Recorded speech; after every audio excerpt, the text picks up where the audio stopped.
ici Yapping Girl. Aujourd'hui, on se retrouve pour une nouvelle thématique, qui est une thématique un peu difficile, mais très nécessaire, puisqu'on va parler de la confiance en soi. Et je suis pas seule, je suis avec 2 invités qui vont se présenter. Salut, moi c'est Estelle, et enchantée, ravie de faire votre connaissance. Enfin, on se connaît pas vraiment, mais vous avez compris quoi. Bonjour, moi c'est Léon, et je sais pas si c'est quelque chose d'important à ajouter à cette conversation, mais je vais essayer, je vais faire de mon mieux. Mais si, on a tous quelque chose d'important à dire. Donc on va commencer par évidemment une petite définition, puisque pragmatique bilac. Et je vais aller sur mon cher et tendre ami Wikipédia. Est-ce que c'est une valeur sûre, ça? C'est discutable, mais c'est une valeur. Peut-être un peu mieux que ChatGPT, hein. Peut-être.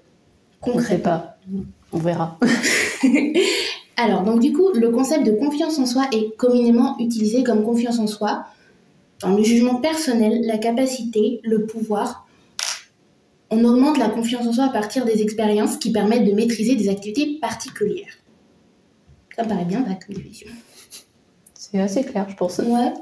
Je pense. Est-ce que vous êtes d'accord? Oui, je crois. Plutôt, ouais. Je pense, je sais pas toi. Ouais, non, c'est pas mal. Ok, et bah alors, on va commencer direct, finalement. Votre rapport avec la confiance en soi. De l'enfance jusqu'à maintenant, à peu près. Wow, est-ce que tu veux commencer ou... Je sais pas si... Je peux commencer si tu veux. Vas-y. Mon rapport avec la confiance en soi est relativement simple, j'en ai pas. Plutôt, on va être plus précis. Ça m'a pris du temps à en avoir. Et j'en ai... quand j'étais petit, j'en ai vraiment pas du tout, en fait. Quand j'étais enfant, je me mettais jamais en avant, etc. Je pense pas pouvoir penser à un âge où voilà, j'avais confiance en soi et j'avais pas peur de me mettre en avant. La différence, c'est que maintenant, je me mets en avant, mais j'ai peur. Donc voilà, il y a un progrès certain, mais ça a pris du temps. Ça a pris, honnêtement, ça a pris la sortie du lycée, en fait. Pour moi, ce que j'attribue à ce changement, c'est le fait que je suis passé d'un monde où je connaissais tout le monde et tout le monde me connaissait, à un monde complètement nouveau où, en fait, je pouvais devenir un peu qui je voulais, en fait. Et donc, c'est là que j'ai pu, je sais pas ce que serait la bonne métaphore, mais j'ai pu, un peu plus m'ouvrir au monde et puis plus parler, j'ai eu moins peur de parler, moins peur d'interagir avec les autres. Après, j'avoue que, même juste dans ce podcast avec 3 personnes que je connais pas tant que ça en soi, ça me terrifie. Je sais pas si vous voyez, mais mon micro il est en train de trembler assez fort. Mais non, voilà, c'est quelque chose qui a pris du temps à se développer. Moi de mon côté, quand j'étais petite, j'avais quand même plutôt confiance en moi, puisque j'avais de la chance d'avoir un entourage qui me valorisait beaucoup, qui me voyait un petit peu comme une personne hyper forte. Enfin, j'avais des bonnes notes à l'école, j'étais première de la classe, j'étais réfléchie, mature et tout. Et j'avais pas une tête trop moche pour une gamine. Donc c'est vrai que autour de moi, on était un peu en mode non, mais tu feras des grandes choses, ce sera génial et tout. Puis un jour, j'étais en appel en fait avec une de mes copines. Et j'étais assez jeune, j'étais trop jeune pour faire traîner sur les réseaux sociaux et tout ça, mais bref, ça c'est une autre histoire. Et en fait, j'étais en FaceTime avec une de mes copines de la classe, quoi. Et il y a son frère qui est passé derrière, son frère qui était déjà au collège, qui devait être en 4e, je crois, donc il avait 14 ans. Et en fait, qui m'a regardé et qui m'a dit « Non, mais toi, de toute façon, t'es qu'une cagette ». Et en fait, je me demandais « Mais qu'est-ce que c'est qu'une cagette ?» Et du coup, c'était une manière un peu... mignonne, entre guillemets, non pas du tout, une manière complètement vraie de me dire que j'étais moche. Oh voilà. Et t'avais quel âge à l'époque? J'avais genre 9 ans. Le mec en avait 14. Déjà, ça c'est pas normal en fait. Voilà. Et de là, j'ai perdu toute confiance en moi. Parce que, je sais pas, quand j'étais petite, je voulais être Miss France et tout, mais ça c'est une autre histoire. Mais après, je me suis rendu compte que le patriarcat et tout, bref, mais ça c'est plus tard. Et j'avais full confiance en moi, machin, et puis il y a ça qui est arrivé, et j'ai perdu confiance en moi petit à petit.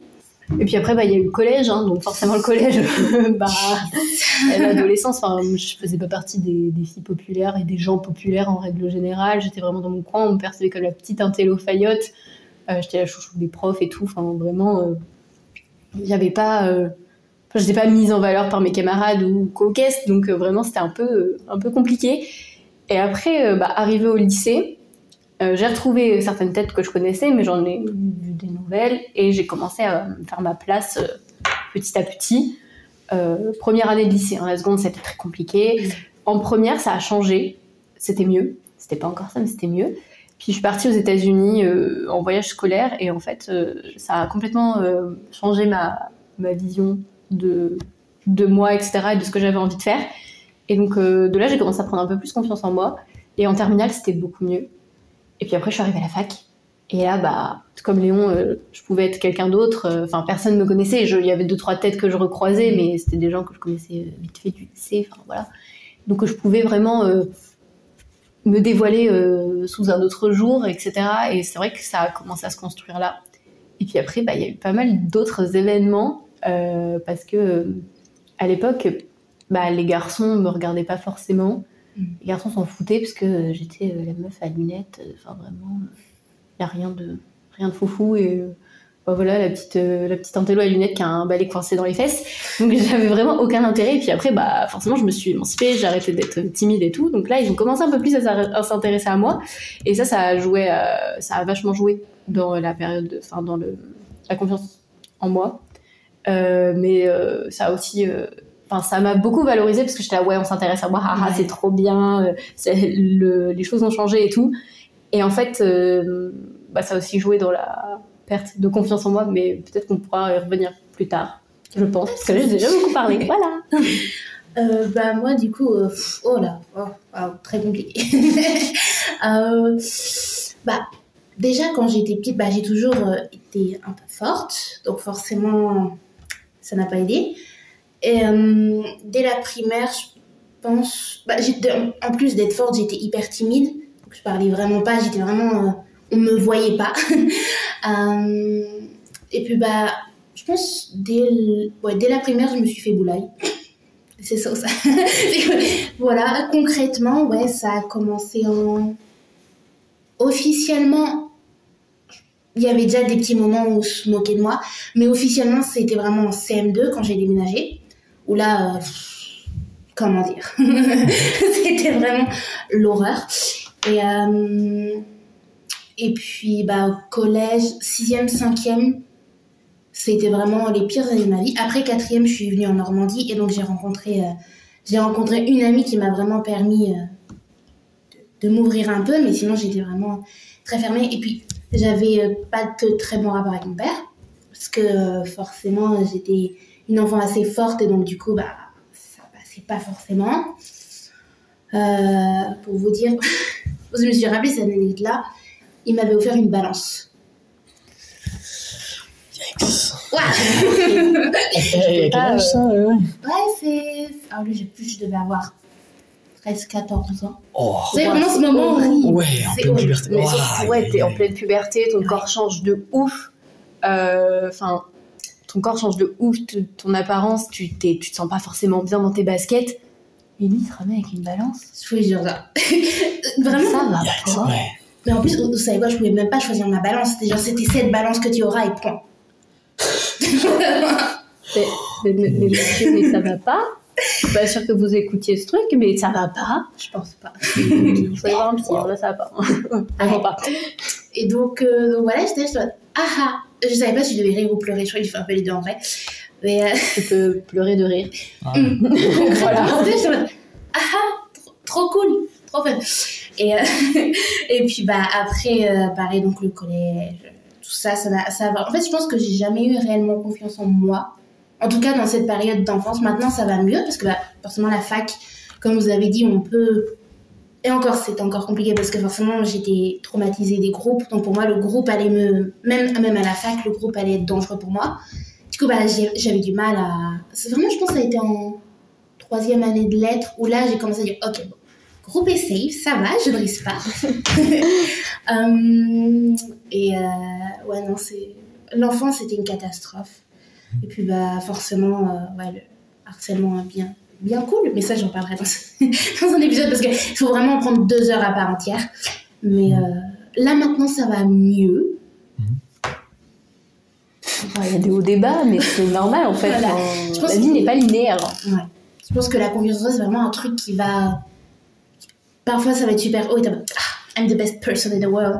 Et parfois, au contraire, t'as mode Ouais, et puis en vrai, nous, c'est bête, mais en tant que femme, femmes cis, on est aussi beaucoup soumises aux hormones et au cycle menstruel. Et comment dire, quand vous êtes dans la période juste avant vos règles ou que vous avez vos règles, et ben vous êtes pas bien. Et vous avez beau faire des trucs géniaux, il peut vous arriver des trucs incroyables, faire les meilleurs trucs du monde, ben vous pouvez quand même vous considérer comme la plus grosse merde de la Terre parce que juste vos hormones ont décidé que vous étiez une merde et que c'est comme ça et vous pouvez pas aller contre. Absolument, on peut pas aller contre les hormones.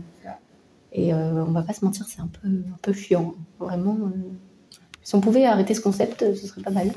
Je relate carrément, moi aussi, mes hormones, elles sont quand même...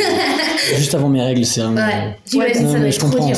Non, mais je comprends. Enfin, c'est sûr que aussi, enfin, c'est une question intéressante. Est-ce que vous pensez que ces déclenchements hormonaux, enfin, ces montagnes russes hormonales, pour ainsi dire, ça influence votre confiance en soi aussi? Ah mais oui, Ouais. Moi complètement. Enfin, toi, je sais pas Inès, mais dans mon cas, c'est catastrophique.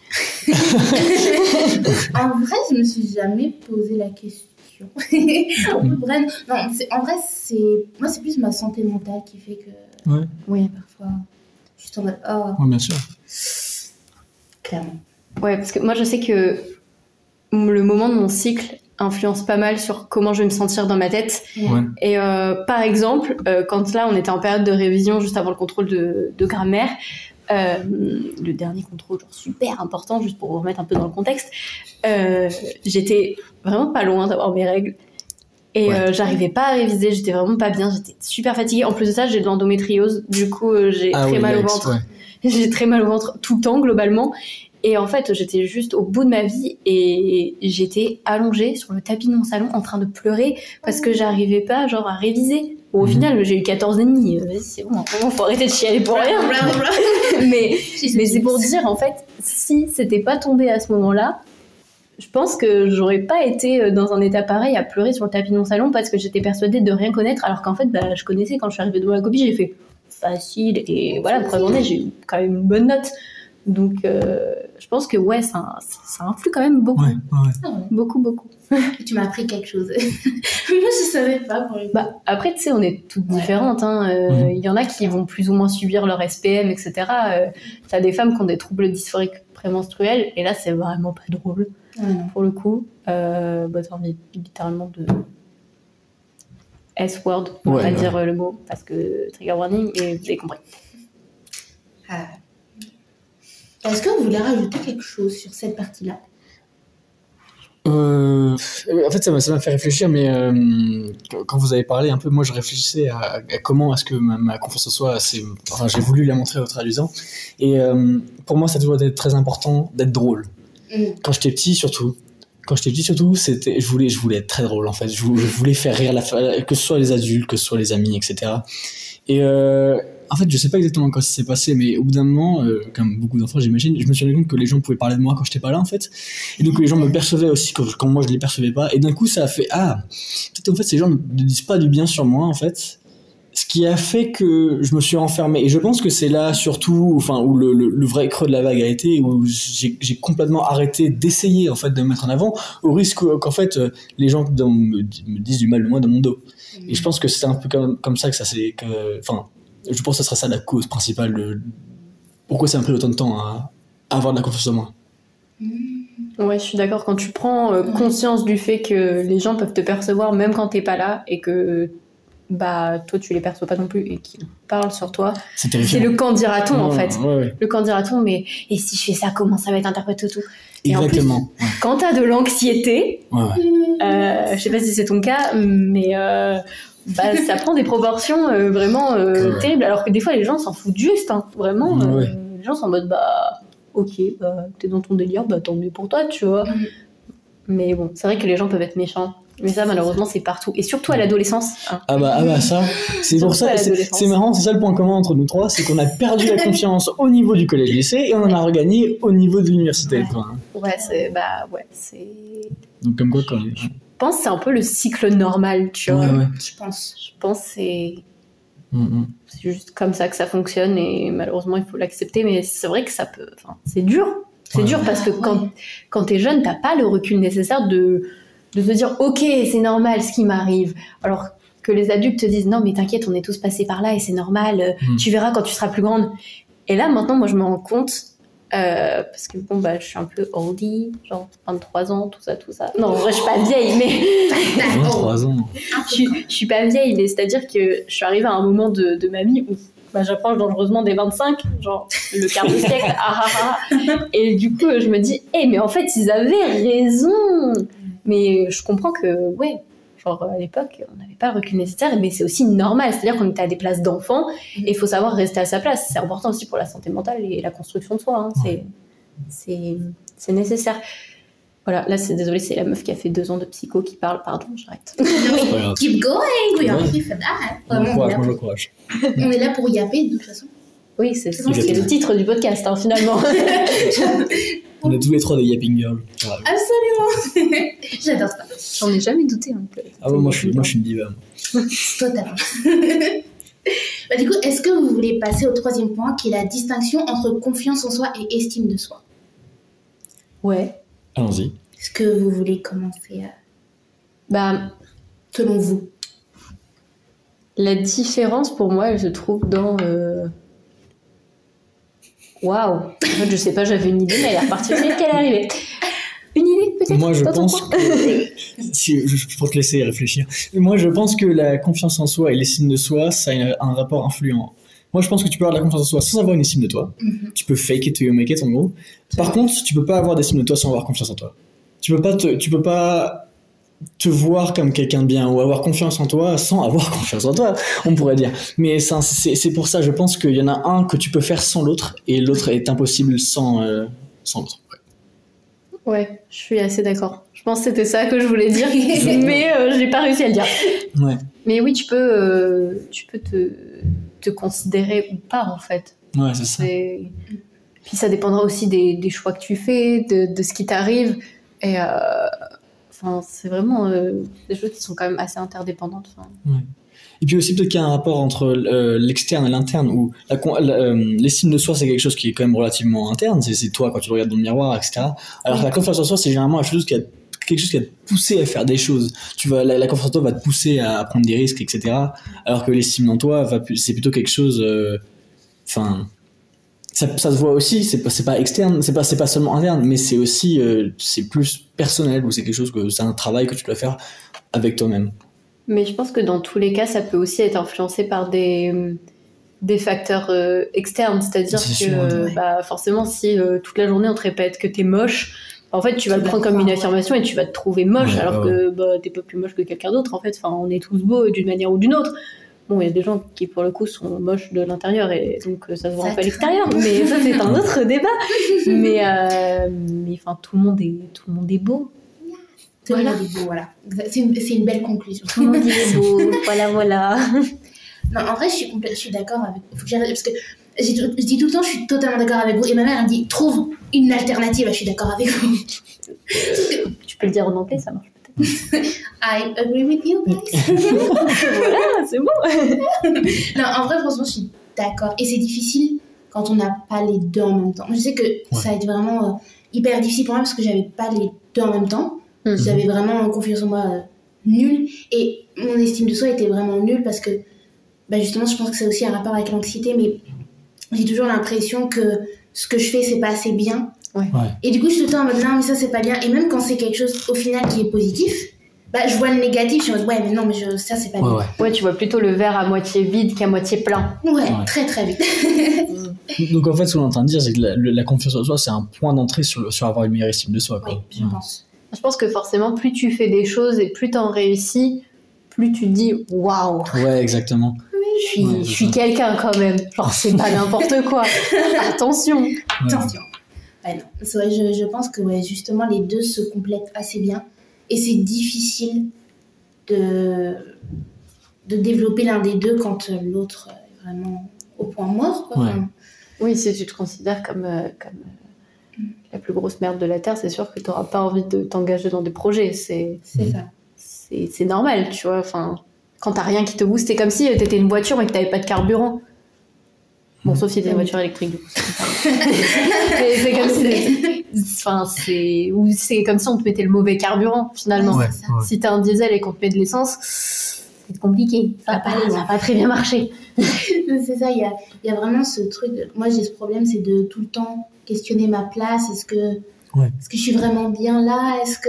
Et c'est super compliqué quand... parce que du coup, tu n'arrives pas à te féliciter. Alors que je trouve que se féliciter des petits... des petites avancées, des progrès, C'est ça, c'est super important. Même juste les tout petits trucs en mode, je sais pas, un petit truc par exemple lié à la santé mentale, tu vois, genre te réveiller tous les matins et faire ta journée, etc. C'est juste des petits accomplissements comme ça et c'est super important. Oui, alors que des fois ça peut être difficile, notamment avec la dépression, etc. Chaque petit pas est une victoire, donc exactement. Il faut être fier de soi. Oui, c'est important. Being proud of yourself, guys.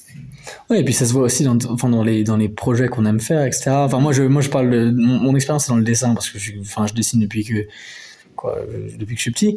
Moi, c'est surtout quand je fais un nouveau dessin, je vais surtout voir les fautes, et c'est surtout quand tu compares avec les travaux d'avant que tu vois, en fait. Vu que c'est un projet que tu as fait et que tu n'as pas confiance en ce que tu fais, directement ton œil est attiré par les défauts, etc. Alors que prendre du recul et voir ce que t'as fait de mieux, etc. Enfin, ce que t'as fait de pire, plutôt, ça fait, ah oui, donc j'ai quand même avancé en 7 ans de dessin, c'est marrant, j'ai commencé à mieux dessiner. Mais c'est ça, la confiance en soi, ou plutôt un manque de confiance en soi, fera que tu ne te focalises que sur ce qui te retient encore. Ouais, tu te focuses surtout sur ce qui est négatif, les erreurs, etc. Et tu perçois pas le progrès que tu fais, alors que il y a toujours du progrès partout, en fait, surtout quand ça fait un moment que tu fais quelque chose. Normalement, tu progresses. Après, on progresse pas tous à la même vitesse, mais c'est aussi normal. On n'est pas tous fait pareil, on s'est pas tous développé pareil. On a plus ou moins des facilités dans certains trucs, et c'est normal, en fait. Et c'est OK. OK. Non, mais c'est vrai, je suis d'accord, parce que, on se focalise toujours, et c'est ce que je me faisais la réflexion, on se focalise toujours sur le négatif. Mais c'est un truc qui est très humain, en vrai. Je trouve encore plus quand t'as de l'anxiété, il n'y a que le négatif qui existe. Et trop génial. Mais alors qu'en vrai, il y a forcément du positif à un moment. Je sais que, par exemple, j'ai eu ma licence lettres. Mais je l'ai eu, par exemple, avec les rattrapages. Et moi, dans ma tête, je me dis, ouais, non, mais je les ai eu avec les rattrapages, donc c'est nul. Ouais, mais tu l'as eu. Je l'ai eu avec ça. Je l'ai affiché fièrement sur mon mur, d'ailleurs. Tu l'as eu. Mais ouais, c'est ça. C'est comme moi avec le permis. J'étais là, j'ai mon permis, mais j'ai eu que 24 points. Oh là là, j'ai eu que 24 points, mais je sais pas conduire, c'est pas possible. Et puis après, je me suis dit, en fait, si t'as eu 24, c'est que tu sais quand même conduire, sinon elle t'aurait mis moins. Et si t'avais fait des fautes éliminatoires, elle l'aurait noté. Et juste, si t'étais pas capable de conduire prudemment et que, ça montre que je suis pas un danger de la route, donc y a pas de problème, je peux conduire. Et le principal, c'est pour retenir, je l'ai eu. Ouais, c'est ça. Voilà. Et au final, quand tu conduis, tu te rends compte que, ok, ça tu aurais pu faire mieux, mais waouh, t'as réussi à refaire ta reprise première nickel, sans brouter. T'as réussi à pas caler là. Voilà, et puis après ça devient de plus en plus fluide et puis tout va bien. C'est là le risque aussi, c'est que tu te compares avec d'autres gens. Je sais pas, t'as eu ton permis à 24 points et quelqu'un l'a eu à 26, un truc comme ça, tu fais ouais, bon, je l'ai eu, etc., mais j'aurais pu l'avoir à mieux quand même. C'est oui, non, mais d'accord, mais tu l'as eu. Tu es pas mieux peut-être, mais tu l'as quand même eu. Comme tu disais, si tu avais fait quelque chose de mal, tu ne l'aurais pas eu. C'est ça, en fait, tout simplement. Ou sinon, tu sais, moi, des fois, j'ai tendance à me comparer avec des gens de mon entourage qui conduisent depuis des années. Genre mon père. Mais mon père, ça fait 25 ans qu'il a son permis. 30 ans même, je crois. En effet. Ouais, non, ça fait 30 ans parce qu'il en a 58, donc c'est ça. Ça fait 30 ans que le mec conduit tous les jours sur des distances quand même assez longues. Bon, il conduit pas parfaitement bien, mais tu sens que c'est fluide et qu'il a pas peur et que faut y aller en fait. Juste, ok, faut conduire, pas de problème. Alors que moi, à chaque fois que je dois conduire, c'est vraiment je vais faire des bêtises, je vais écraser quelqu'un, je vais griller un feu. Alors que non, je sais freiner, ça va. Et en fait, je me compare constamment à ces gens qui conduisent depuis des années et des années, qui s'engagent sans avoir peur. Et moi, je me dis, mais non, mais en fait, je sais pas faire. Mais en fait, faut pas se comparer à des gens qui conduisent depuis des années. Mais c'est comme tout. Quand forcément tu débutes quelque chose, c'est entre guillemets normal que ce soit moins bien. Mais c'est logique. Ouais, et puis après, le risque suivant, c'est de te comparer à des gens qui en font mon métier, par exemple. Moi, je reviens sur l'art, mais parce que c'est le truc que je connais le mieux. Mais moi, je me comparais à des gens comme, je sais pas moi, mais Van Gogh qui enfin voilà à 20 ans dessinait extrêmement bien et moi je suis comme ça j'ai 21 ans et je sais plus si j'arrive pas au niveau de Van Gogh quand j'ai 21 ans bah les gars c'est foutu pour moi je vais jamais y arriver. Juste j'espère pour toi que tu finiras pas comme lui. Ouais c'est ça. Non quand même. Non j'adore mes oreilles je vais pas les non c'est bon. Non mais ce que je veux dire c'est l'idée de se comparer à des gens qui sont ou un autre c'est l'écriture. Se comparer par exemple à Shakespeare, tu dis ouais voilà Shakespeare il a écrit Hamlet quand il avait je sais pas 25 ans et si moi j'arrive pas à écrire un autre Hamlet quand j'ai 25 ans ça veut dire que je suis une merde, bah forcément c'est pas constructif.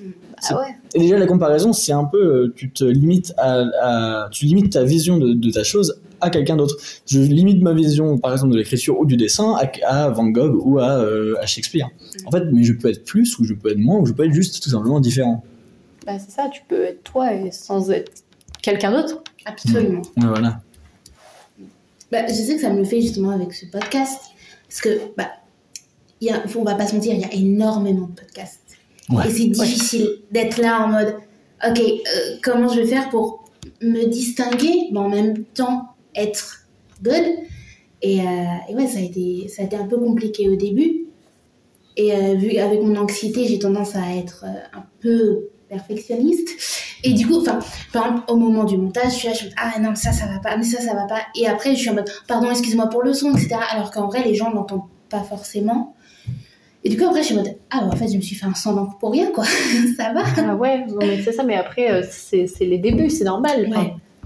personne n'est parfait, de toute façon, même quand ça fait des années que tu fais quelque chose, il y a toujours des trucs qui peuvent aussi t'échapper, tu vois, les problèmes techniques, malheureusement, oui, tu peux avoir un petit contrôle dessus, mais des fois, c'est pas possible et c'est pas grave. Et c'est en faisant de toute façon que tu vas t'améliorer sur ta façon de parler, de monter, etc. Enfin, quand je faisais de la radio au départ, t'as pas envie d'écouter mes premiers passages radio. C'était vraiment, c'était pas si mauvais, mais c'était pas excellent. Et quand tu regardes même un mois après, c'était déjà beaucoup mieux. Ouais. Parce qu'à force de le faire tous les jours, parce que du coup, en plus, c'était mon job, donc forcément, ça aide.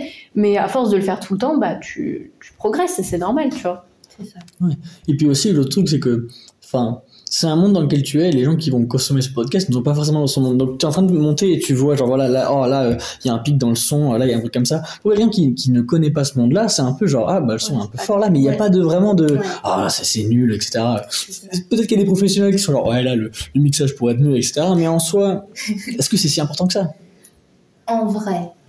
Oui, parce que tu as quand même beaucoup de gens qui écoutent des podcasts juste pour leur plaisir. Voilà, c'est...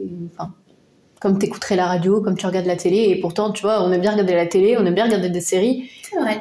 Et on n'est pas producteur, on n'est pas réalisateur, on n'y connaît rien, tu vois, on est juste là, oh, c'est cool.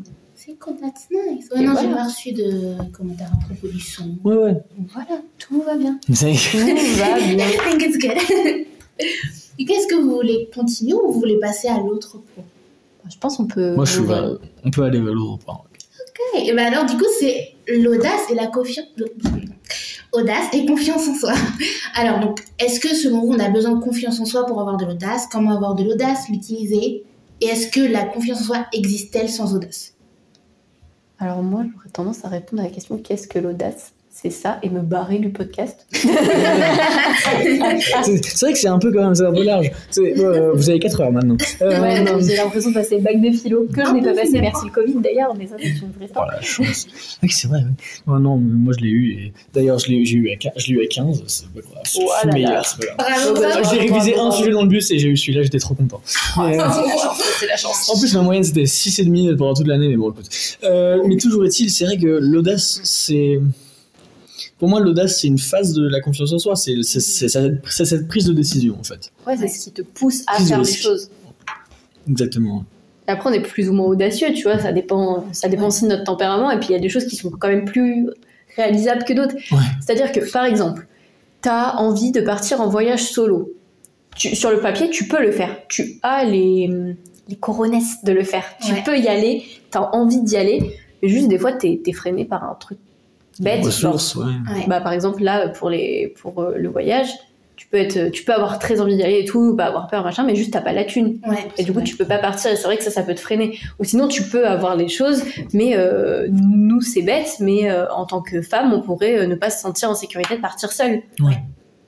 Vraiment, Là, je suis partie en vacances à Athènes il n'y a pas très longtemps. J'étais avec mon copain, mais je pense que toute seule, je serais repartie plus tôt parce qu'il y a certains comportements d'hommes qui étaient vraiment horribles. Juste, il faisait chaud, donc j'étais en short ou en robe. Les mecs, toutes les 30 secondes, se retournaient pour mater mes fesses. Toute seule, je me serais pas sentie en sécurité. Et en fait, il y a tout un tas de paramètres aussi comme ça qui dépendent pas de nous, qui font que parfois on n'ose pas faire les choses, mais pas parce que c'est nous le problème, mais aussi parce qu'il y a des paramètres extérieurs sur lesquels on n'a pas de contrôle, qui malheureusement nous empêchent de faire des choses. L'audace, ça peut aussi être freiné par ça. Je suis d'accord. D'ailleurs, c'est drôle que tu parles parce que je suis partie en voyage en solo à Londres. Waouh. Ah ouais. À Londres. Oui, à Londres. Oh. C'est trop bien. En fait, c'était le moment où ma santé mentale était vraiment à son pire. Du coup, j'étais en mode, bon, qu'est-ce que je fais? Et j'étais là, j'étais déjà allée en Angleterre il y a quelques mois auparavant. Et je me suis dit, je vais aller en Angleterre toute seule. Et je l'ai fait. Et Et c'était génial. Bah ouais. Cette expérience-là, non, vraiment. Mais oui, ça demande beaucoup d'audace, ça, je suis d'accord. Ouais, quand tu pars vraiment tout seul. Moi, j'ai l'exemple sinon du voyage aux États-Unis que j'ai fait au lycée. C'est un voyage qui était très sélectif parce qu'il fallait faire section euro, etc. Et puis avoir un comportement vraiment irréprochable parce que sinon, tu pouvais pas partir. Enfin, le lycée américain était vraiment très sélectif. Il fallait vraiment pas d'élèves à problème, d'élèves trop turbulents. Et au début, en fait, j'ai hésité à ne pas partir parce que j'allais être seule. C'est-à-dire que j'avais pas d'amis qui partaient. Et ça me freinait de ouf parce que j'étais là, mais si je passe mon voyage toute seule, mais ça va être horrible et tout. Mais après, je me suis dit, mais réfléchis 2 secondes. Les États-Unis, tu vas sûrement pas pouvoir y aller par toi-même avant au moins 10 ans facile. Donc, prends vraiment l'opportunité. C'est-à-dire que ta famille peut se permettre de te l'offrir. Ton lycée te propose, te donne la chance d'y aller, sachant que c'était un rêve pour moi. En fait, juste, on s'en fout. Et c'est là, en fait, aussi que j'ai commencé à prendre confiance en moi. Je me suis dit, mais vas-y, au pire, c'est pas grave, tu le fais pour toi. De toute façon, tu le fais pas pour les autres. Et ça, c'est le genre de truc qui fait un peu de déclic. Et c'est comme, ou sinon, manger toute seule. Quand j'étais au collège, mes copines étaient externes et moi, j'étais demi-pensionnaire, donc je mangeais à la cantine, sauf que j'étais toute seule.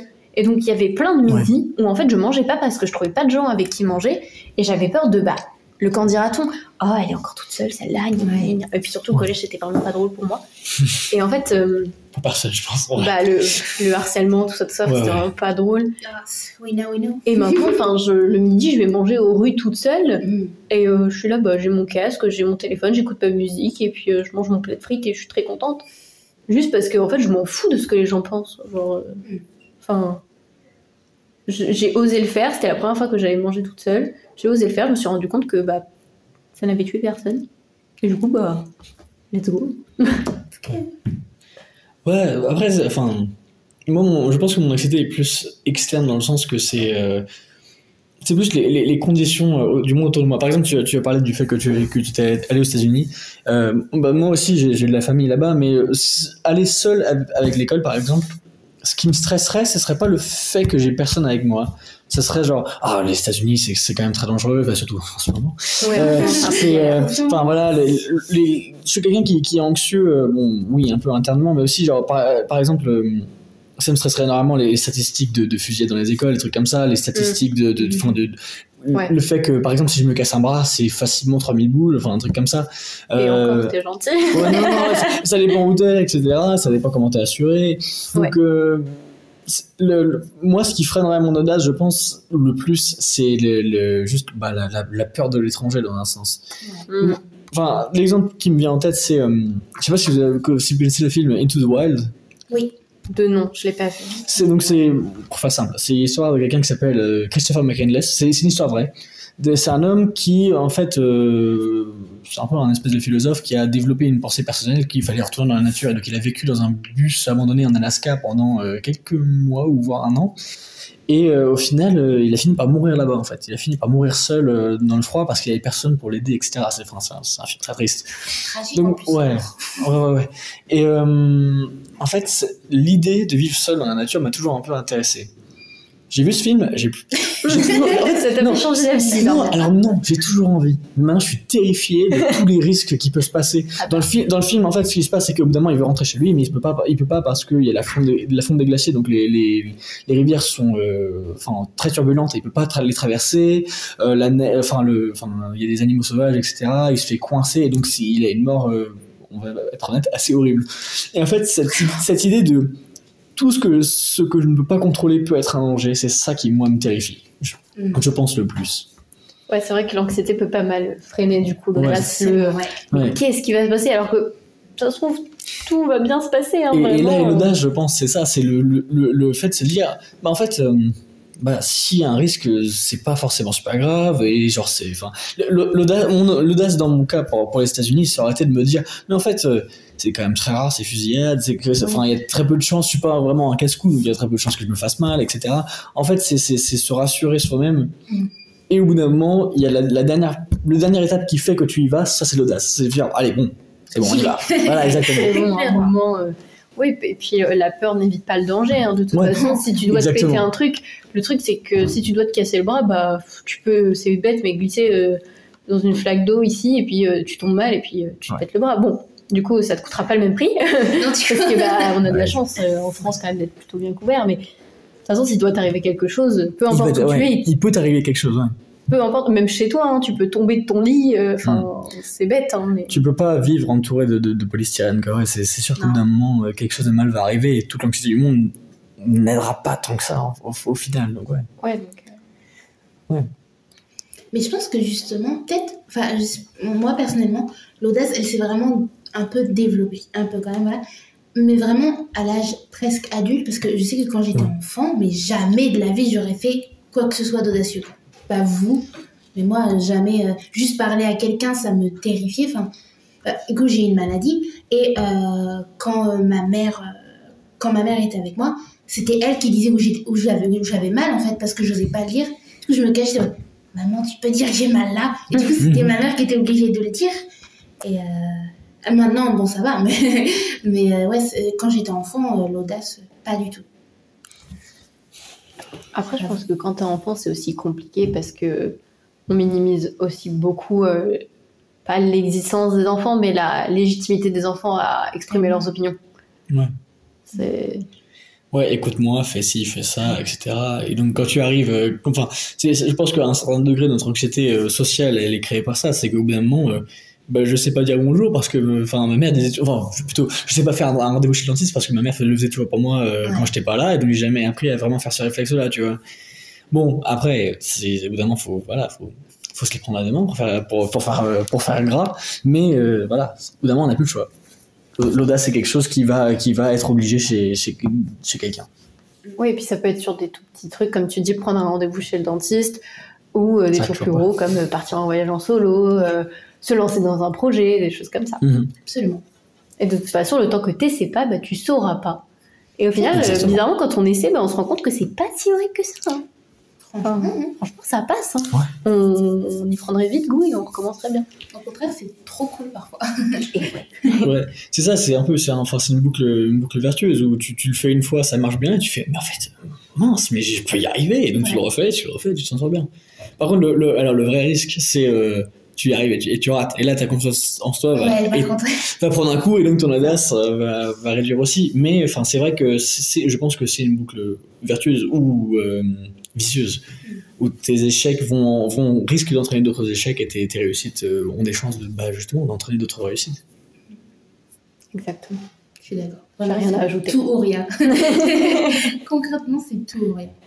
Du coup, ça va de pair avec finalement l'audace et le courage. Est-ce que vous pensez que faire preuve d'audace, c'est faire preuve de courage? Je sais pas si on peut lier, parce que c'est pas totalement la même chose, du coup. Tu la ferais où, la différence? Parce que je suis d'accord, mais j'arrive pas exactement à trouver la variable qui change. Ouais, dans ma tête, c'est assez clair, mais je saurais pas comment l'exprimer. Parce que tu peux être courageux de faire quelque chose, tu peux avoir le courage de faire quelque chose.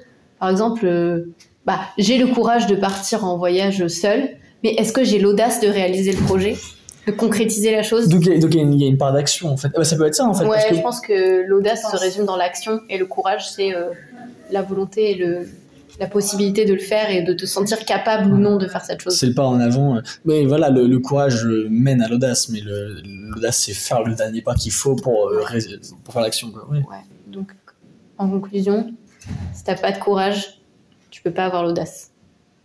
Parce que l'audace, c'est l'action. Conclusion, je trouve.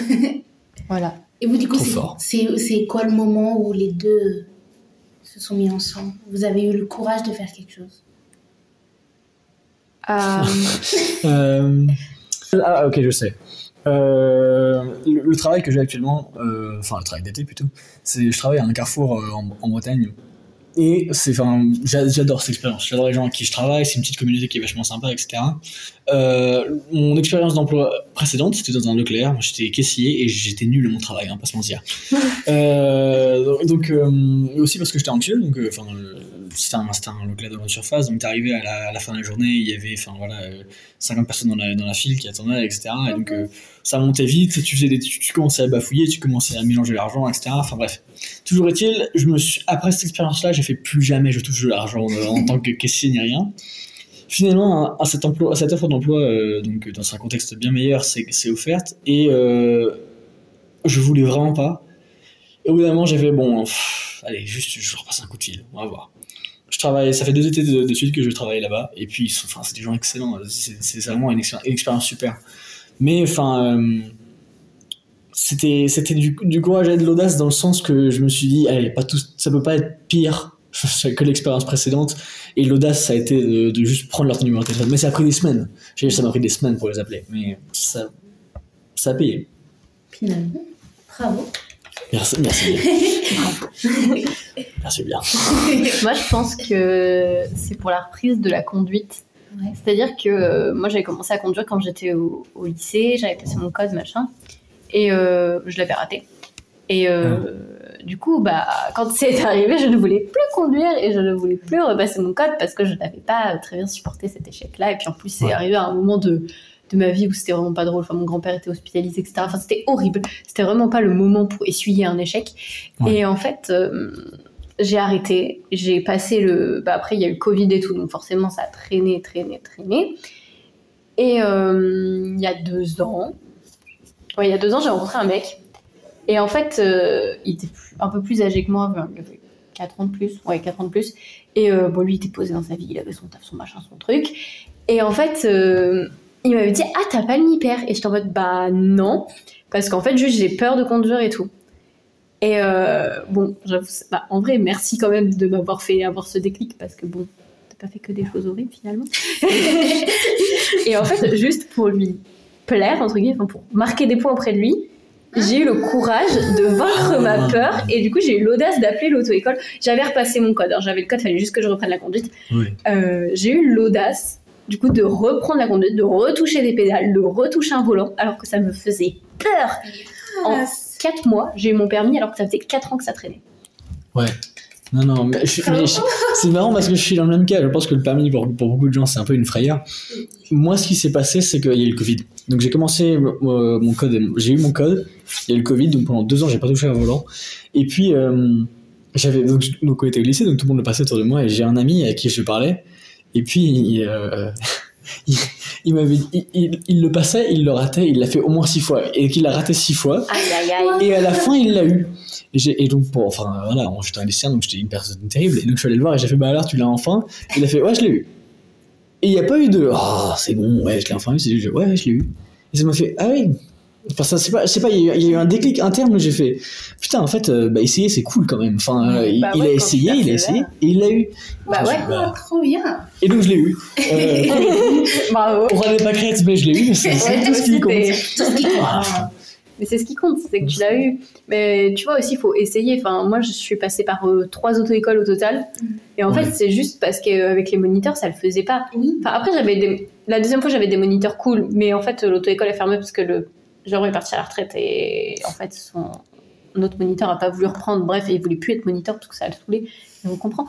Et en fait, le temps que tout se fasse. Et après, vraiment, la 3e auto-école que j'ai fait, mon moniteur, c'était vraiment un amour, je m'entendais hyper bien avec lui, on avait plein de points communs, on écoutait les mêmes musiques, donc dans la voiture c'était grave cool, je me sentais vraiment à l'aise, et c'est ça aussi qui m'a aidée, et je me suis dit, en fait, c'est pas si mal et bravo d'avoir eu le courage d'enfin reprendre. Puis bon, papa était hyper fier de moi, donc forcément, voilà, il s'est dit je vais enfin arrêter de dépenser de l'argent parce que j'ai eu de la chance, c'est mon père qui m'a payé le permis, merci papa. Mais il s'est dit je vais enfin arrêter de dépenser de l'argent et puis maintenant je suis très contente de l'avoir. Je l'utilise pas de ouf mon permis parce que j'aime pas conduire, surtout en ville, je déteste ça, mais c'était cool en fait d'essayer, vraiment, c'était sympa. Ah, c'est marrant parce que en fait, j'ai quasiment le même truc. Le truc qui m'a fait aimer la seule différence, c'est que le truc qui m'a fait aimer la conduite, c'est que j'ai commencé un peu à voir ça comme un jeu en fait. Enfin, j'ai pas complètement genre gamifié ça avec des points, etc. Mais c'est juste, j'ai commencé à prendre plaisir à conduire. Genre maintenant, c'est pas extrêmement éco-friendly ce que je viens de dire, mais c'est que j'ai quand même j'ai développé le réflexe de, enfin, j'aime bien conduire en fait maintenant. J'aime bien, enfin voilà, être au volant d'une voiture, etc. J'aime bien.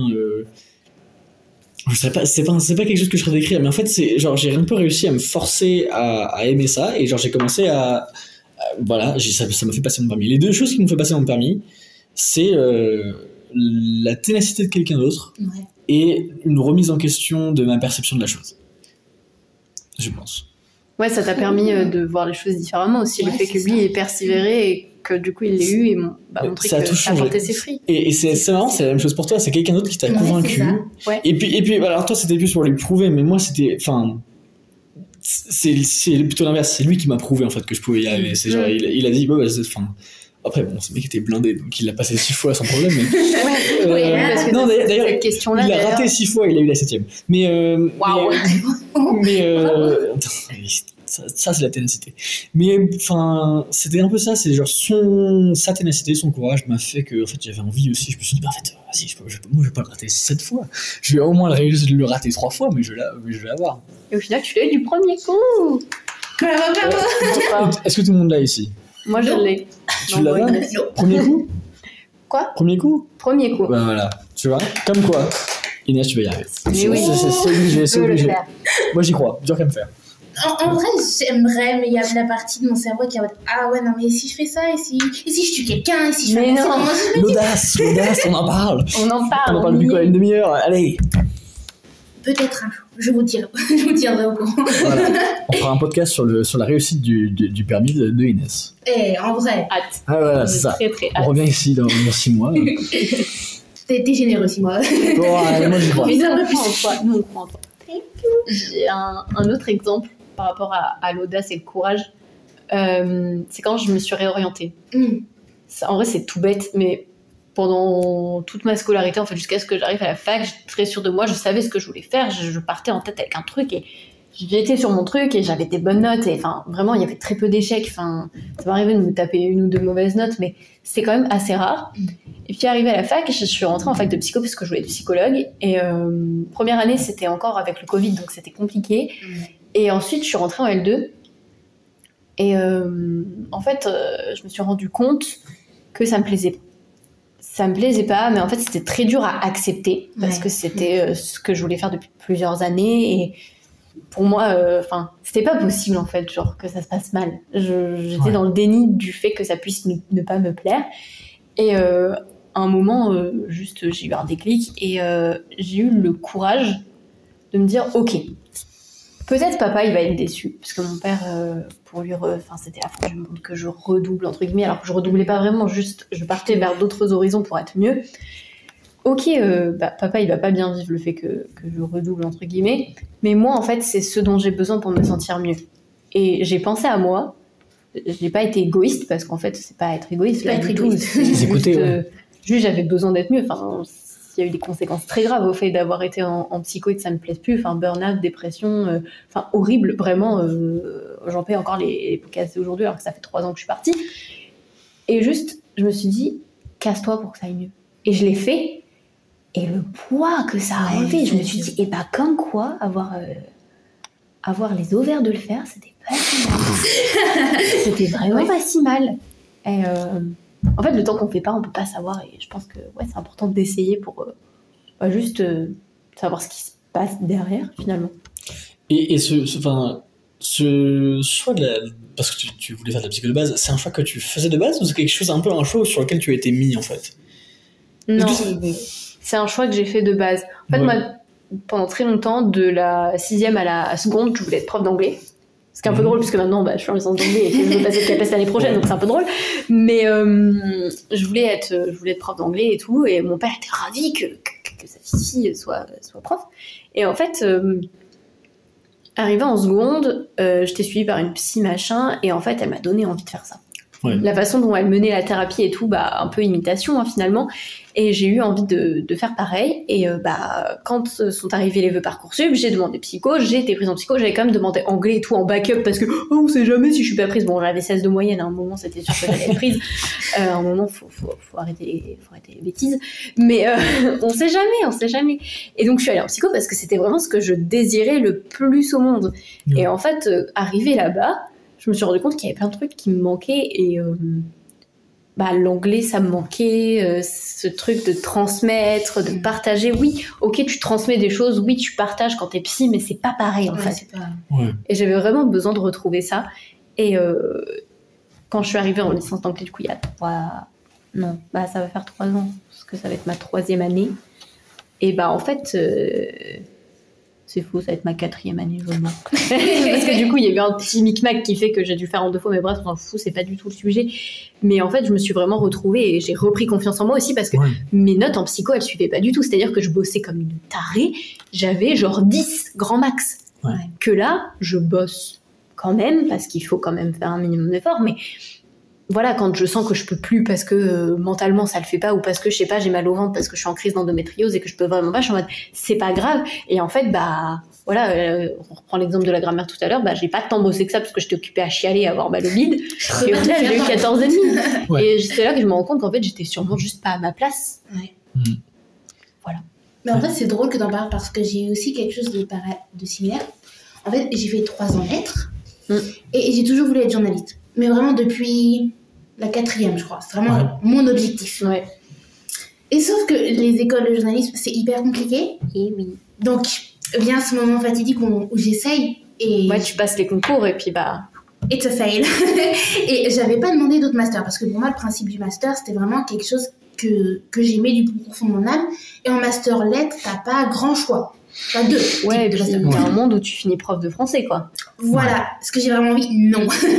Et donc, là, j'étais en mode, qu'est-ce que je fais? Vraiment, pendant une semaine, j'étais en mode, qu'est-ce que je fais? Et j'étais en mode, écoute, mon 2e choix après l'aide, c'était l'LCR. Puis je me suis dit, écoute, on va tenter. Même si en plus, j'ai postulé en L2, donc j'étais en mode, bon, ok, il y a un monde où ça passe. C'est passé. mais ouais, ça aussi, ça a demandé beaucoup d'audace. En fait, fallait réfléchir super vite en mode, qu'est-ce que je fais là maintenant tout de suite? Ouais, c'est fou parce que ces trucs d'études et tout, même les plateformes, là, il y a les résultats de master qui sont tombés. Quand tu vois, quand tu te dis non, mais je serais pris nulle part et qu'au final tu te rends compte que t'es pris à beaucoup d'endroits et que t'as pas forcément réfléchi à ce que tu voulais faire, t'es en mode mais en fait j'ai que 5 jours pour réfléchir. Mais pareil avec Parcoursup, genre. Ouais, même chose. Ouais. Parcoursup, c'est pareil. Moi, quand j'ai eu mes 2e Parcoursup, parce que quand je me suis réorientée, j'ai dû refaire tout le truc Parcoursup et tout, j'étais prise dans des trucs et j'étais en mode. Enfin, j'étais prise dans une licence à Clermont, une licence lettres. Enfin, c'est pas lettres, mais c'est métier du livre. Ah oui, métier du livre et de l'édition, je crois. Ouais, c'est ça, métier du livre et de l'édition. C'est la seule licence en France. Il y avait 20 places. Je me suis dit, je vais jamais être prise. Ouais. Genre, avec mon dossier de réorienter, ils vont pas vouloir de moi. J'ai été prise du premier coup. Et j'étais bien placée. Et du coup, j'étais là, mais qu'est-ce que je fais? Et en fait, en fait, là, sur le moment, j'ai pas eu le courage de partir à Clermont, alors que je suis sûre que ça m'aurait plu de ouf parce que je voulais être éditrice à ce moment-là. Et en fait, j'ai pas eu les courageuses de partir parce que j'avais un copain à ce moment-là et que j'avais pas le courage de le laisser tout seul et que j'ai pas pensé à moi et que j'ai pensé à lui. Au final, aujourd'hui, on n'est plus ensemble et c'est un petit con. Voilà. Désolée, je sais que t'entendras pas ça, mais je le dis. On t'emmerde, Mathéo. Je sais pas comment il s'appelle, mais on t'emmerde. Non, tu veux pas savoir comment il s'appelle, mais c'est le bar. Mais c'est marrant parce que moi, c'est l'inverse. Enfin, vous, j'ai l'impression que vous étiez convaincu que vous voulez faire quelque chose et évidemment, vous avez commencé à le faire, vous avez dit, en fait, non. Ouais. Moi, ce qui s'est passé, c'est un peu pas vraiment la même chose, c'est un peu la faute de mes parents. Alors, s'ils écoutent ça, je vous pardonne, c'est pas grave. Je me suis énormément rapproché de mes parents depuis la sortie du lycée. Mais en gros, ce qui s'est passé, c'est que toute ma scolarité, c'est un peu eux qui ont fait des choix. Par exemple, donc en seconde, tu prends trois spécialités. Oui. Mais enfin, non, mais c'est vrai. Stop, vous avez quel âge en fait? 23 et 21. Toi, t'as ok, d'accord. Toi, t'as eu Ah oui, moi j'ai eu. Toi, t'as eu le bac Ok. spé. Moi, Donc moi, j'étais la je suis- dernière série. Je suis pas le seul bébé, c'est juste Non, non. toi qui es plus bébé. Ouais, c'est moi la vieille. Enfin, allez pas. C'est pas grave. Ouais, j'habite juste derrière une résidence pour vieux en fait. Ce que je vous dis pas, c'est que je vous fais croire que j'habite dans un appart normal, mais en fait j'habite dans la résidence Dans ton pour vieux. jardin, voilà, c'est exactement. Mais alors, à moi, c'était plus. Donc, déjà, nous, on avait suivi les plâtres, hein, enfin, notre bac. En plus, on était en plein Covid, donc c'était le cauchemar. Mais toujours est-il, mes parents voulaient que je fasse les. Ils m'ont dit, tu fais les 2 spé que tu veux, la 3e, il faut que ce soit une science. Donc, mes 2 spé que je voulais de base, déjà, j'avais un lycée super cool, enfin, super riche déjà, mais super cool. J'avais une section audiovisuelle. Donc, c'était évidemment que j'allais faire ça. Après, je voulais faire anglais. La raison pour laquelle je voulais faire anglais, c'est que ma mère est prof d'anglais, ma mère est bilingue. Il y a toujours eu de l'anglais dans ma famille, et donc j'ai fait, allez, je vais faire anglais dans le doute, voilà, j'ai sûr qu'au moins je vais avoir une bonne note quelque part. Et après, la 3e, c'était une science. Bon, à l'époque, j'avais 7 en maths, 10 en SVT, et j'avais 15 en physique. J'ai dit, je me fais physique. Physique, ça m'a explosé la gueule pendant toute la première. J'ai commencé mon année avec 2,5 de moyenne, un truc comme ça. Donc, Sympa. donc finalement, bon, j'ai abandonné la physique. Je suis arrivé avec 2 choix, c'était audiovisuel ou anglais, et c'était lequel des 2 je choisis. J'ai choisi anglais, c'est un choix que je regrette. Ah ouais. Alors déjà j'ai redoublé ma L1. Je suis arrivé, j'ai redoublé ma L1, là je suis en L2, j'ai peut-être la redoubler, j'avoue que ma moyenne est dégueulasse, les gars, vous avez aucune idée. Mais ça me plaît plus en fait. Ah. Et en fait, ce qui s'est passé, donc, en y réfléchissant, enfin en parlant avec la psy, en parlant avec mes parents, en parlant avec ma copine, ce qu'on s'est rendu compte, c'est qu'en fait, mes parents avaient une grosse influence sur comment j'ai vu le monde du travail, et en fait, ils ont toujours été supporters du fait que je pourrais faire de l'art, que je pourrais faire du cinéma. Par contre, ils m'ont toujours dit, à chaque fois qu'ils m'encourageaient, ils faisaient, par contre, je te préviens, c'est un métier où il n'y a pas beaucoup de débouchés, c'est un métier qui est compliqué, qui va être cher. En plus, je vais sans doute aller à Paris ou une ville comme ça va être cher, etc. Ça va être compliqué. Ah ouais, donc. Par contre, après, t'as l'anglais. Enfin, ils disaient pas ça comme ça, mais c'est toujours bon. Enfin, et donc à la fin, j'ai commencé à me convaincre que ce que je voulais faire, c'était de l'anglais. Ma mère elle faisait prof d'anglais, c'était logique. Moi, je faisais de l'anglais, c'était logique. Et puis aussi, c'est marrant, mais moi, ma prof de philo était naze, était vraiment genre une des pires. C'est de la pire prof que j'ai jamais vue. Tous les mauvais attributs que vous pouvez donner à un prof, elle les avait. Et en fait, ça m'a convaincu. Elle était tellement mauvaise que j'ai voulu faire prof pour qu'il y ait des meilleurs gens que ça dans le monde du travail. Donc ce que je veux dire, c'est que un peu tout pour me convaincre du fait de faire de l'anglais, mais en gros, c'est parce que c'est un peu tout ce qui me restait comme choix. Bon, il m'avaient mis sur ces rails-là, et puis le cinéma n'était plus vraiment une option. C'est un choix que je regrette, pas énormément, mais c'est que je regrette beaucoup. Je vais peut-être, si ça me ferait vraiment chier de faire une licence de 3 ans en 6 ans. Je comprends. Et donc, et maintenant, voilà, parce que je vous rappelle, on parle de confiance en soi de base, mais j'ai pas la confiance en moi de sauter à mi-chemin dans une licence d'anglais que j'aime pas forcément et passer sur un truc que j'aime, qui a peut-être des débouchés un peu plus compliqués. Donc là, pour l'instant, le plan, c'est que je finisse au moins ma licence. C'est quelque chose, je vais le dire encore une fois, ça je regrette, mais c'est un choix qui a défini quand même une grosse partie de ma vie. Maintenant, j'ai 21 ans, je suis pas indépendant financièrement, mais je suis un adulte, je vis seul, je vis avec ma copine, mais je vis dans une ville loin d'eux, etc.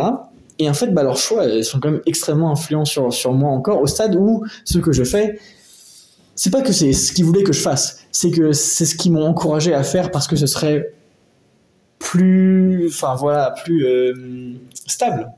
J'aurais plus de chances d'avoir un métier, j'aurais plus de être fonctionnaire quand même, t'es relativement bien protégé, etc. Ouais, c'est vrai. Donc voilà, maintenant la confiance en soi, en fait, c'est pas me dire je me suis trompé, faut que je saute d'un pont à l'autre, c'est me dire putain, mais faut que je me sépare de la vision de ma vie que mes parents ont et que je prenne un risque, ou que en gros je me mette moi devant le peloton d'exécution et que je dise allez, moi ce que je veux faire, c'est ça. Excusez-moi mes parents, mais je sais qu'ils me soutiendront, mais excusez-moi les gars, je vais faire ce qui me plaît. Ouais. Et c'est ça en fait le choix, c'est que quoi qu'il en soit, on arrive au même résultat, c'est que faut qu'on choisisse ce que nous on aime. Moi j'y suis pas encore. Vous deux vous avez fait ce saut-là et félicitations. Vraiment ça doit pas être simple.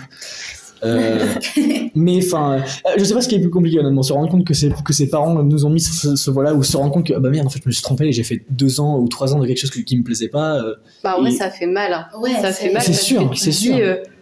ah ouais, donc en fait, je suis même pas capable de faire les bons choix pour moi-même. Et puis, je suis vraiment une merde. Hein. C'est un choix que t'as fait quoi? Donc tu disais en seconde, enfin ça fait 1, 2, 3, facilement 5 ans que t'es en train de faire sur cette route-là et tu te dis putain, je me suis gouré. Ouais. Et c'est pas étonnant. Quelqu'un en 15 ans s'est trompé. Ah bah waouh. Mais ça fait 5 ans que je suis sur ce chemin et c'est 5 ans en l'air. Sauf que non, mais t'as l'impression que ça doit faire ça, j'imagine. Ouais, c'est un peu ça. Tu te dis putain, tout cet investissement pour de temps, d'énergie, d'argent, ouais. Genre rien. Tragique. Mais après, mais c'est pas pour rien en soi. Très contente. Parce que t'as appris des choses, j'imagine. Bien enfin, sûr. Voilà. Tu pourrais nous psychanalyser tous les deux. Enfin, ce que je veux dire, c'est que t'as appris. Enfin, je suis sûr que tes connaissances ne seront pas nulles. Et ce que moi je vais apprendre en anglais aujourd'hui, enfin, je suis très content. Et les amis que j'ai pu faire ici, je veux pas m'en séparer. Mais, enfin voilà, c'est un choix qui va être compliqué à faire. Après, c'est pas grave. C'est ce que je dis à tout le monde, c'est vraiment pas grave. La Terre va pas s'arrêter de tourner, le monde ne va pas exploser. Le plus important, c'est que toi, tu sois heureux parce que tu fais les choses pour toi et pas pour les autres. Mais exactement, parce que moi, déjà, l'anglais et le cinéma, c'est un niveau de travail qui est différent à mettre. Mais moi, je travaille pas en anglais. Enfin, ça me saoule. Là, toi, moi, j'avais pas le mal au ventre, j'avais pas l'endométriose pour avoir l'excuse de ne pas travailler. J'ai pas travaillé, je suis allé en grammaire et j'ai eu 12, un truc comme ça. Donc, pas mal. Non, moi, j'applaudirais pas ça. Je suis pas content du tout. Parce que j'aurais pu travailler, j'aurais pu avoir plus. Mais ce fait que je n'aime pas ce travail, enfin que je n'aime pas cette licence, fait que j'ai pas envie de travailler. Ça te donne pas envie de bosser. J'ai pas envie d'être là. En fait, je me suis rendu compte au milieu de l'année qu'en fait, je suis là pour mes potes, pas pour mon futur. Mais ceci étant dit, je suis là, je vais finir ma licence au moins, que ça me prenne 5 ans, putain, ça va me rendre fou, mais je vais y arriver. Et puis, voilà, avec le test, on verra ce que l'avenir nous retient, mais au moins avoir une licence dans la poche, c'est pas mal. Oui, ouais. Ça fait joli sur ton mur. C'est ça. Après, dans le monde moderne, avoir une licence, c'est pas intéressant que ça. Parce que, vous voulez tous faire prof ou... No. Moi, je me suis un peu résignée à ça, mais c'est comme tu disais, être fonctionnaire, le statut, les avantages, les vacances. Surtout, je me dis, en vrai, avec l'endométriose, avoir quand même pas mal de vacances, même s'il faut un peu bosser, c'est quand même bien et le rythme, ce sera cool. Parce que c'est vrai que quand, en plus, t'as un handicap comme ça, c'est vrai que trouver un emploi qui pourra te permettre d'être... de te sentir bien parce que tu te diras pas je suis une merde d'avoir mal au bide alors que c'est pas de ta faute en fait et que t'auras beau faire tout ce que tu veux, malheureusement t'auras toujours mal. En fait voilà. Mais alors juste conseil en tant que donc ma mère fait prof, une licence c'est pas assez, faire un master. Oui non mais de toute façon t'es obligé de faire le master derrière quand même. Non, parce que tu peux faire une licence, mais dans ce cas-là, en fait, tu fais ce que l'État veut que tu fasses. Ah oui, non, mais moi, c'est pas ce que je veux faire. De toute façon, exactement. J'ai quand même prévu de passer le CAPES l'année pro, mais faire un master derrière. Donc, en pratique, par contre, ce que ça veut dire, c'est que, vu que tu es, en fait, un pion de l'État, pardon, excusez-moi, c'est le gauchiste qui a ça. Ce que je veux dire, c'est que tu es genre, l'État fait ce que tu veux de toi, en gros. Donc, tu vas aller là où il y a des besoins de profs, donc c'est-à-dire là où ça craint. Tu vas pas rester longtemps, t'es moins bien payé et t'as moins de vacances. Oui, bien sûr, non, mais c'est pour ça que je veux quand même. Aucun intérêt. Je veux passer le CAPES quand même relativement tôt, tu vois, pour me dire, au pire, si je me plante, j'ai encore du temps pour le passer. Mais de toute façon, le master, c'est non négociable. Je vais faire un master parce qu'en plus, je vais avoir besoin de certains outils qu'on apprend en master. Parce que on peut pas arriver comme ça dans une classe en mode bonjour, alors aujourd'hui on va apprendre à conjuguer le verbe être au présent simple en anglais. Tu peux pas faire ça, genre, c'est ça. Tu peux pas. Et puis surtout, vu qu'ils vont là où il y a personne, c'est-à-dire que tu vas aller dans un lycée de merde, genre où les élèves collège, sont... probablement un collège avec des petits gamins de 6e qui s'en foutent de ce que tu dis. Et là, pour la confiance en soi, en vrai, ça peut faire mal parce que si t'as pas le recul nécessaire de te dire en fait, c'est pas moi le problème, c'est juste eux qui n'ont pas envie. Après, des fois, il y a des profs, c'est le problème, et c'est aussi pour ça que les gamins n'ont pas envie. Mais quand t'es relativement jeune, je pense que t'as encore cette fraîcheur d'avoir été en cours pour savoir ce que les élèves aiment ou pas. Tu vois. Donc ce qu'on veut dire en fait, c'est Dieu ait pitié des profs parce que là. Moi, c'est un métier que j'admire énormément. J'aurais jamais la confiance en soi et l'audace de faire ça. Clairement. Et la force mentale, honnêtement. Par contre, faut être costaud là-haut. Hein. Ça va être compliqué, mais je pense que quand t'aimes ton taf, en vrai. Ça aide aussi. Mais c'est ça en fait le problème. Donc on parle plus de confiance en soi. Mais le problème, mais en fait, c'est ça le truc, c'est que genre généralement les profs. c'est mal payé, les travails sont un peu merdiques, les horaires sont pas mal, mais en soi, bof. Donc, en gros, généralement, c'est des passionnés. Et l'État va exploiter ces passionnés jusqu'à la moelle, parce qu'en vrai, ils sont là pour la passion. Donc bon, on souhaite des meilleures payes à tous les profs du monde, et on souhaite qu'ils aillent mieux. Voilà, s'il y a des profs qui écoutent ce podcast, parce que we never know. Dieu est avec vous, et on est avec vous aussi. Absolument. Vraiment. On revient là-dessus. On parlait de quoi déjà? Ça arrive très souvent, hein, mais en vrai, il y a aussi un autre truc qui m'a demandé beaucoup d'audace et de courage. Estelle. Bien sûr. Ouais. Et en vrai, d'ailleurs, c'est grâce. Attends, parce que, en fait, à la base. Bravo Estelle, ouais. Merci. Donnez-moi tous les lauriers. Il faut redonner à César ce qui appartient à César. Je prends tout. C'est ça. Parce que, en fait, à la base, j'adore parler. Et je me suis dit, j'aimerais bien faire un podcast un jour. Mais l'anxiété est bilingue, je dis oui, mais si j'en fais, les gens vont m'insulter, je me retrouve en tendance sur Twitter, et j'étais en mode panique à mort. Donc j'ai dit, non. Puis j'ai un de mes amis qui fait un podcast aussi sur justement la vingtaine, et ça c'est hyper intéressant, j'ai hâte qu'il sorte d'ailleurs. Et puis après, je me suis dit, j'aimerais vraiment, mais est-ce que j'ose? Et j'en ai parlé à Estelle, elle m'a dit, fonce. Et je suis en mode, d'accord, je suis sur Spotify, et là ça s'est fait. Oui, mais en fait le truc c'est que en grandissant, je me suis rendu compte que de toute façon, si t'essaies pas, tu sauras pas. Ouais, c'est vrai. Et juste, à un moment, il faut juste foncer. Ouais, tu te jettes dans le vide, tu sais pas où va être la chute, et comment va être la chute, est-ce qu'elle va bien se passer ou pas, mais tu t'en fiches, juste, tu vois, t'essaies, et le plus important, c'est que ça te fasse plaisir. Et puis si au pire, personne n'écoute, tu t'en fiches, tu vois. Genre toi, ça te fait plaisir de discuter avec nous et de parler de certains sujets. Et peut-être qu'il y a des gens qui écouteront et qui se diront, ah ouais, c'est vrai que c'est pas mal et que ça m'aide. Et même si dans un premier temps, c'est juste tes potes.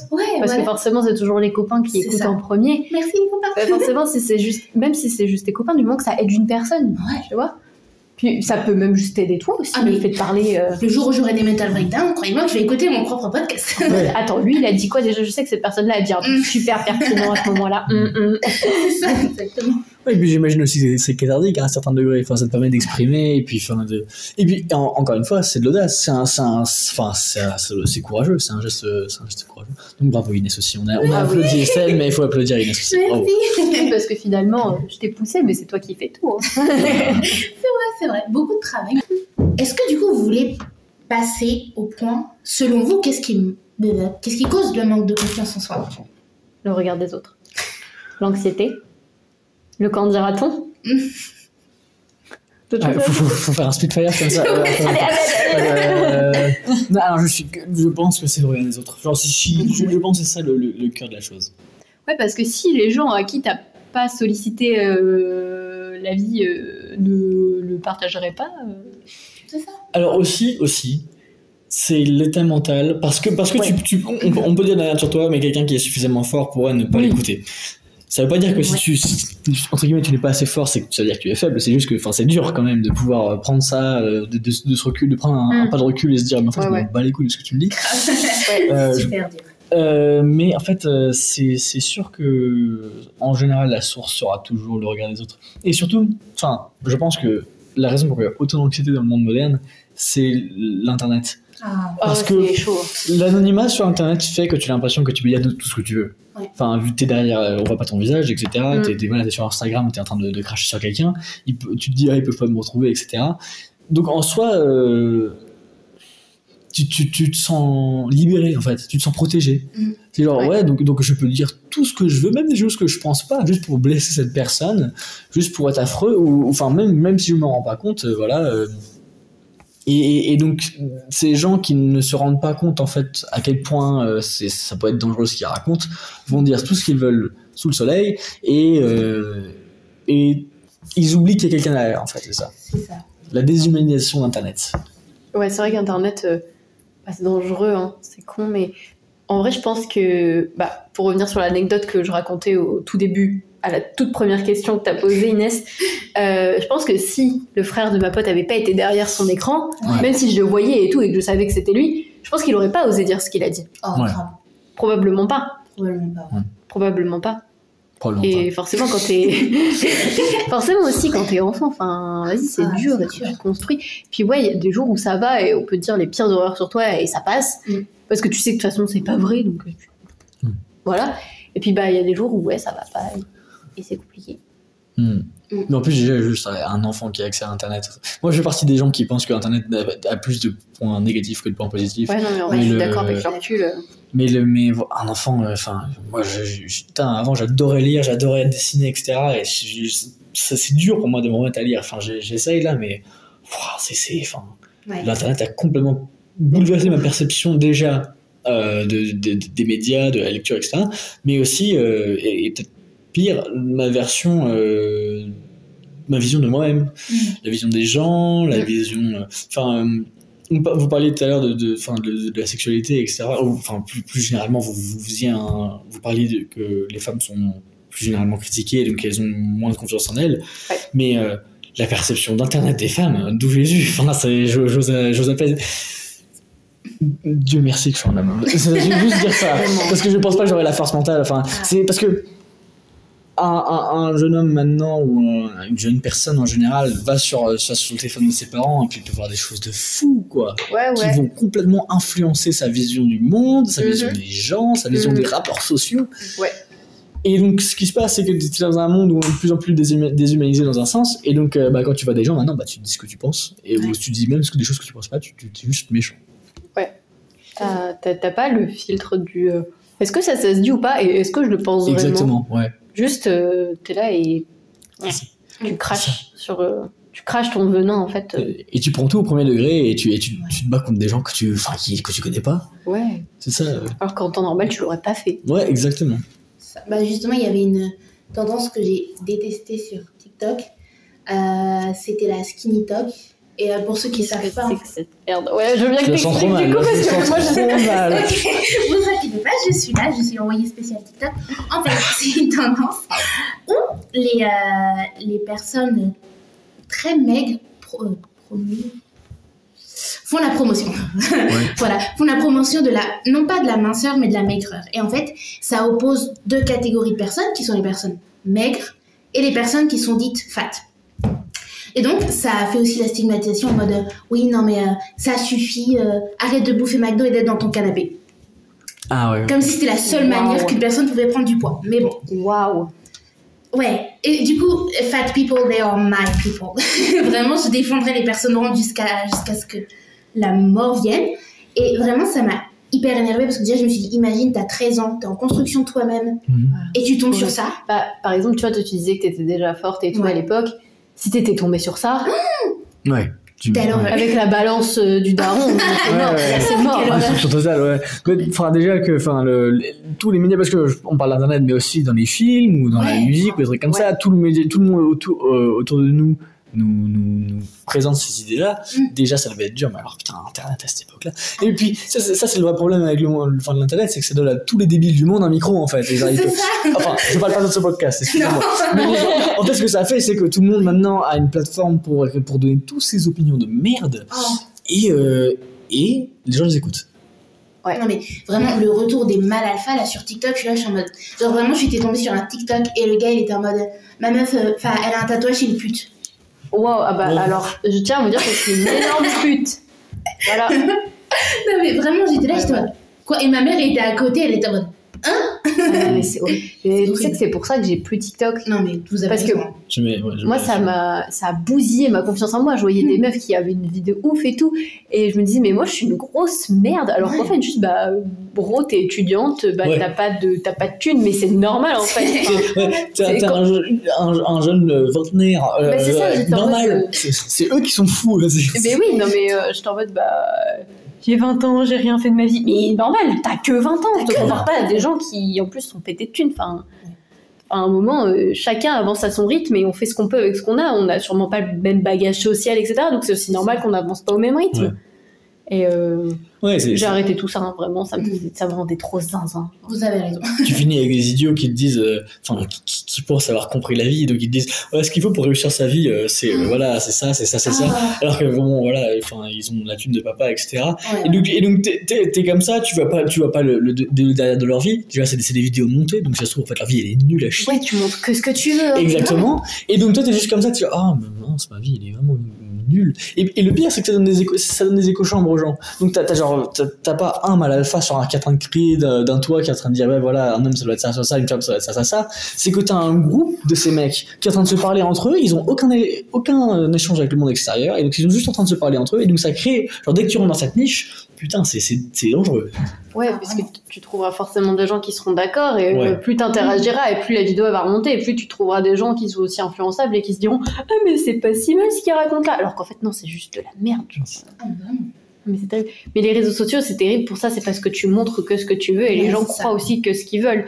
Forcément, je vais prendre mon exemple perso. Quand je suis partie en vacances là, la semaine dernière, j'ai pas montré les mauvais côtés, genre les averses par exemple, je les ai pas montrés. J'ai montré que quand il faisait super beau et tout, alors qu'en vrai on s'est tapé 3 averses et qu'on était trempés. Genre ça c'était pas cool, mais en fait j'ai montré que le côté idyllique. Parce que j'ai montré que ce que j'avais envie de montrer, alors qu'en vrai les photos où je suis sous la flotte et où je fais la gueule, ça par contre je les ai bien gardées pour moi. C'est con en fait, sur les réseaux tu veux juste vendre du rêve. Et les jours où je suis mal coiffée, j'ai des boutons sur la gueule et tout, vous inquiétez pas que je poste pas de selfies de ma tête, hein. Je poste que les selfies quand je suis bien maquillée, avec des petites robes et des petits machins. Enfin, tu montres que ce que tu veux, et voilà, tu te montres à ton avantage. Bon, après j'ai un compte privé où là par contre je montre des photos horribles, mais ça c'est... J'adore ce compte. Oui, je sais. Enfin, moi, ça me fait penser parce que moi, mais là où mes grands-parents habitent aux États-Unis, c'est pas la East Coast, donc c'est pas New York, etc. C'est pas la West Coast, donc c'est pas Los Angeles. C'est pas la Floride, c'est le fin fond des États-Unis. C'est Kentucky. C'est un État qui est plutôt de droite même d'ailleurs, mais enfin c'est conservateur plutôt. Plutôt ouais, mais en fait surtout ce que je veux dire c'est que c'est pas une ville morte, mais c'est une ville qui est pas touristique. C'est une ville qui a passé ses heures de gloire, pour ainsi dire. En fait, c'est compliqué parce que c'est un endroit qui est très particulier. Surtout mes grands-parents sont dans un endroit qui est vachement sympa, mais dès que tu sors un peu du centre de la ville, c'est triste, quoi. Ouais. Et c'est une facette des États-Unis qu'on montre pas trop souvent. Ouais, parce que c'est pas le rêve américain. Ouais, de 1, et de 2, c'est pas le truc que t'as envie de montrer. T'as pas envie de montrer là où tu mets ton compost dans ton jardin. Tu vas montrer juste une photo de ton jardin de loin, tu vois. Ouais. Et donc, je dis pas que Louisville est une ville compost, hein, il y a plein de gens super là-bas, mais enfin, n'empêche que c'est pas un endroit qui forcément vend du rêve. Ouais. Donc c'est ça en fait, c'est le ce qu'on montre va influencer énormément ce que les gens pensent de nous et des lieux où on va. Par exemple, moi, je vois les photos d'Athènes que tu as montrées, où genre, voilà, ciel bleu, etc. Je suis putain, ça donne envie. Athènes, hein, faudrait peut-être que j'y aille. Alors qu'en fait, tu vois, la ville, dès qu'il fait un peu trop chaud, ça pue. Il y a énormément de pauvreté, parce que la Grèce est quand même un pays qui a pris tarif au niveau de la crise économique, même si c'était il y a plus de 10 ans. Ils sont toujours pas. Il y a quand même des conséquences qui s'observent encore aujourd'hui. T'as l'impression que la ville, c'est un ghetto partout. Non, mais désolé, mais tu vois, en vrai, ça se sent parce que nous, ok, la France, oui, il y a des difficultés, l'inflation, etc., mais ça se voit quand même que ça va. C'est pas le même niveau de vie et ça se ressent vachement. Il y a énormément de pauvreté, et même quand tu regardes le développement de la ville et tout, quand tu compares à Paris, qui est aussi une capitale, exactement, c'est pas du tout le même développement, et tu dis ah ouais, là je suis dans une capitale, et la vache, et tu te rends pas compte. Ouais. Vraiment, tu te rends pas compte qu'en fait t'es dans une grande ville où t'as toutes les décisions politiques, économiques et tout ce qui s'ensuit qui sont prises, alors qu'à Paris, tu vois, ça se sent quand même vachement. Ouais. Ça... Bon, après, bon, allez, on s'écarte encore plus. On prend en avion et on traverse l'océan. Mais ça me fait penser au fait que je parlais avec des Américains la dernière fois que j'y suis allé. Et quand on parlait de la France, en fait, c'est vraiment, j'aurais parlé de Paris, en fait, ces gens-là. Parce que notre vision du monde est limitée à certains endroits. Comme, par exemple, la Grèce, tu penses au Parthénon. Tu penses par extension quelques endroits à Athènes, tu vois peut-être genre je sais pas les dieux grecs, des trucs comme ça, t'as lu Percy Jackson, je sais pas quoi, mais en soi, j'imagine que tu sors de 20 km de Athènes, c'est un monde, la vraie Grèce entre guillemets, c'est un truc très spécifique. C'est un autre monde. Ouais. Et c'est ça que je veux dire, genre avec les États-Unis, moi là où je suis, putain, les vrais États-Unis, c'est chaud, quoi. Ouais, c'est... Ouais. Mais je voulais dire un truc, mais j'ai perdu ce que je voulais dire du coup. Pour rappel, on parlait de la confiance en soi. Mais ça avait un lien pour le coup. Si. Ce que je voulais ajouter, c'est que ce que tu montres sur les réseaux, tes vacances, tes machins, les photos de toi, les trucs que tu fais, tes accomplissements, c'est aussi pour te booster, pour booster ta confiance en soi. Aussi. Enfin, en toi. Ouais, bien sûr. En fait, c'est con, mais c'est aussi comme ça que ça marche. Mais à quel prix, en fait? Oui, tu te boostes toi, mais les autres. Tu vois? Après, c'est propre à chacun. Il faut aussi apprendre à avoir le recul nécessaire et se dire, ouais, ok, cette personne-là, elle montre ça, mais est-ce que derrière, c'est si bien que ça? Ou est-ce que c'est pas juste un moment génial parmi tout un tas de trucs? Tu vois, genre... En fait, tu choisis ce que tu montres pour aussi te booster.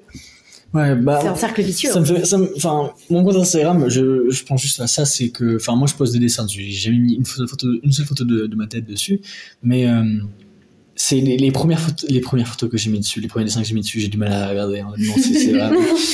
mais en fait, genre, je les laisse un peu dans un sens pour me montrer à moi et enfin aux autres, j'imagine que c'est, enfin, genre, j'ai quand même évolué. Et donc c'est, mais c'est sûr qu'il y a quand même maintenant, en tout cas plus qu'à l'époque, il y a une réflexion vraiment sur qu'est-ce que je mets sur Instagram, qu'est-ce que je mets, et surtout qu'est-ce que je mets en story, qu'est-ce que je mets en photo en photo, etc. Qu'est-ce que je mets en photo de profil. Donc maintenant, t'as une réflexion de, entre guillemets, à ma page internet. Et donc c'est qu'est-ce que je montre, parce que je peux vous dire que tous les gribouillis, jamais tu verras ça sur Instagram. Donc 70% de mes dessins, tu ne les verras jamais sur Instagram. Mais c'est vrai que j'avais jamais trop réfléchi. Est-ce qu'il y a des gens qui regardent mon truc et se disent putain, si seulement je pouvais dessiner aussi bien que ça? J'en doute, mais moi je me suis dit ça quand j'ai vu. Ouais, mais après c'est juste que moi je ne sais pas du tout dessiner, tu vois. Alors, et ça c'est autre chose, c'est chacun sa niche, quoi. Ouais, c'est ça. Ouais, quand tu regardes quelqu'un qui fait de la... Moi, quand je regarde quelqu'un qui fait de la gym, je me dis pas putain, j'aurais bien être comme lui, je suis genre ouais non. Bah bravo. Ça renforce ma théorie que je ne devrais pas faire de la gym. C'est dur aussi la gym, franchement. Ouais. C'est quoi la question de base? J'ai oublié. On sait quoi notre point de départ là? C'était TikTok, non, je sais plus. Ah oui, selon vous, qu'est-ce qui manque? Qu'est-ce qui cause le manque de confiance en soi? Et ouais, du coup, on avait dit les autres et on a... le train de pensée, il est parti. En vrai, je pense qu'on a vraiment fait le tour de la question, là. On est pas trop mal, hein. Est-ce qu'on a autre chose à dire? Je pense qu'on a vraiment fait le tour de la question. C'est marrant parce qu'on a essentiellement parlé des médias sociaux. Genre, c'est tout ce qu'il y a à dire. En fait, maintenant, les relations avec les autres se font aussi beaucoup sur les réseaux sociaux, hein. Les gens qui t'entourent, les gens qui font vraiment partie de ton cercle d'amis que tu vois au quotidien et tout, jamais se permettraient de dire certaines choses, de faire certaines choses, et ça, je suis pas sûre que ça bousille la confiance en soi, tu vois.